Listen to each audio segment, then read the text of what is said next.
the orthoPAC, hosted by Sam Dyer. Welcome to the orthoPAC, where we discuss up-to-date orthopedic topics for the busy clinician. I invite you to sit back and relax as I attempt to fill in the gaps between education, current events, and real-world practice. Welcome, listeners. Today, I have guests David Mandel and Adam Braunscheidel from the OJM Group, which is a financial consulting firm. They have over 1,000 clients they provide financial advice to, and they have generously agreed to come on the show to discuss some financial topics with us. I'm hoping this will be the first of many. Gentlemen, welcome to the podcast. Thank you for having us. Thank you for having us. Great to have you. I've been wanting to do a financial podcast forever. And just as a background, we are part of the Helio network, and these gentlemen have posted many lessons and topics on there, and I'd welcome you to look at it. But I was able to reach out to them through that network and found out that they do a lot of work with physicians. So I thought maybe they could help us. So really glad to have you. And FYI for our listeners, I'm generating these questions from a book that they've published, Wealth Management Made Simple, 7 simple but not easy lessons on your investments and your wealth. And there's a lot of good information in there. I do have one last term, and I have seen this come up before. I am not involved in anything like it, but I just want to know from a financial professional standpoint what you think about it. And that will be the first part of the question. The second part, and I didn't include this, so I'm going to throw you a little curveball, so I'll give you a minute to think about it. What do you think about cryptocurrencies? Okay, so the first question is about annuities. What is it? How does it work? Is that beneficial to have in a portfolio? And then the second part on cryptocurrencies. Yeah, so I'll take the annuity side. Again, it's another investment option. It's annuity really is just a contract between you and an insurance company, and it's typically backed by the full faith and creditworthiness, right? We talked about the creditworthiness on the bond side for some of these companies of that insurer. The insurance company agrees to make payments to you at some point in the future. Typically, David alluded to it on, when you're 65. Most of the time it's at that 65 age, but they agree to make some payments to you at a future point, and it can be a lump sum, or it can be a series of payments over some agreed upon period of time. It could be the rest of your life. There's all these different riders and features. You have a husband and wife. It could be single life payment, which is going to be more, versus a joint life, meaning if one of you passes away a year, 5, 10 years before the other, you're still going to get some return or income stream.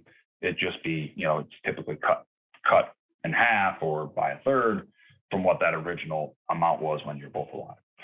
So there's different types of annuities. You can have a fixed annuity that's really designed to credit a minimum amount of interest annually. You think about the old traditional pension where you get kind of a 3 or 4% guarantee. That's kind of that fixed annuity structure.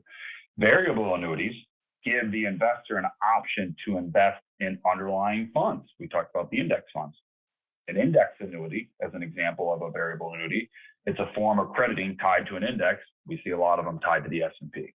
Some states, there's some asset protection features on annuities, but really, I think for us, it can make sense really in this low interest rate environment. One of the biggest challenges of our day-to-day is trying to get income or generate income for folks that need it or retired, close to retired. You look at the 10-year treasury bond, which is the U.S. government, for the maturity is 10 years. They pay you some rate over that 10-year period of time. It's less than 2%. It's been bounced between 1.5 and 2% primarily this year. So for every $100,000 you have invested in a 10-year treasury bond, you're only going to get $1,500 to $2,000 of income. That's really not going to move the needle too much. Rewind from my comment earlier about where interest rates were back in the 80s, early 90s, you used to be able to generate a lot more income from some of these safer fixed income investments. That's probably a reason why you've seen some more annuities, because these insurance companies are kind of taking on the risk, and there's some things that they do behind the scenes to manage that capital. One of the downsides for us to an annuity is they're complex and just the cost of them. There's typically some upfront commissions of 5 to 10% on the initial investments. And then you have all the ongoing surrender charges, which means you really can't get out of the product for 7 to 10 years. Typically, every year, that surrender fee goes down by about 1% on average. So the fees are typically a lot higher. So you're paying for, quote unquote, that guaranteed income stream. and it costs you money or costs you in terms of fees to be able to access that type of investment. Certainly, we're getting more and more questions from clients about crypto. I have an interest in it myself. Cryptocurrency is a digital currency, right? Where transactions are verified and records maintained by a decentralized system using cryptography rather than a centralized authority like the Fed, the US Treasury, and the dollar, right? So there are folks listening to this who I'm sure know a lot more about crypto than I do. But I think from a financial professional point of view, it is a interesting and emerging alternative asset with a ton of volatility, right? We saw Bitcoin, which is the largest example of a cryptocurrency. And in the last 6 months, it had a high over 65,000. It had a low around 35,000. And now it's, as we talked today, it's trading around 45. So, it lost close to half its value in a matter of months. That's tough for people to stomach, right? And that, it's one thing when it happens during the onset of COVID in some of the assets, although a lot were not down 50%, they might have been down 20%, 30%.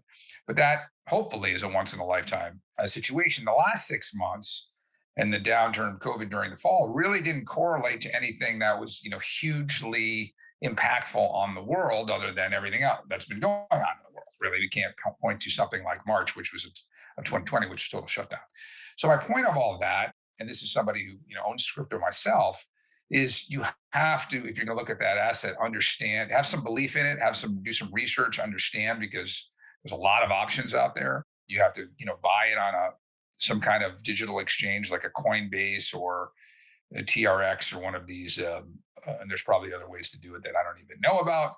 But I think my main point on cryptocurrency for an investor is understand its volatility, and that the way we look at it for our clients, especially those who are building wealth for the long term with goals, is it can be a small part of the portfolio.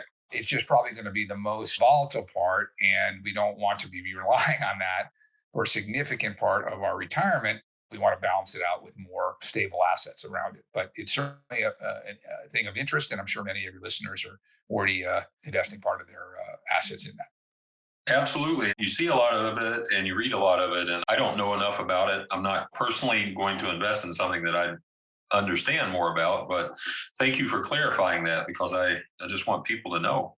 Gentlemen, thank you so much for coming on today. I could talk for hours. Also, David and Adam in the OJM group are offering a free copy of their book, the wealth management book I discussed earlier, and we'll provide information for you on how to get that at the end of the podcast. So, David and Adam, any last thoughts that you'd like to share with our listeners?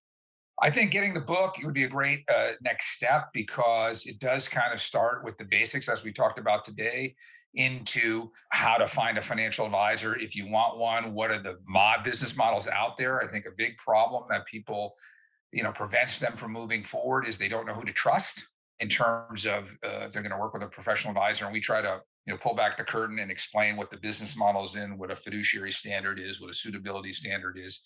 And so I'd really encourage people to get the book, because then they can learn on their own, and hopefully it can help them move forward for their own benefit.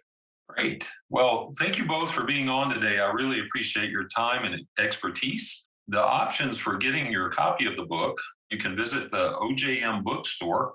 It's ojmbookstore.com, and enter the promo code PAOS, that's all caps, at checkout. Now, this is for PAOS members. You could also text PAOS to 844-418-1212. And that's for a free copy of the wealth management book produced by OJM Group. Gentlemen, thank you so much for coming on today. I hope we can do more of these down the road. Sounds great. Thanks for having us, and be happy to get back on. Thanks for having us. Thank you for joining the orthoPAC podcast. Please follow the Physician Assistants in Orthopedic Surgery on social media. Connect with us on Facebook, Instagram, LinkedIn, and Twitter. Please subscribe to our podcast. If this has been helpful, please take a moment to leave a review.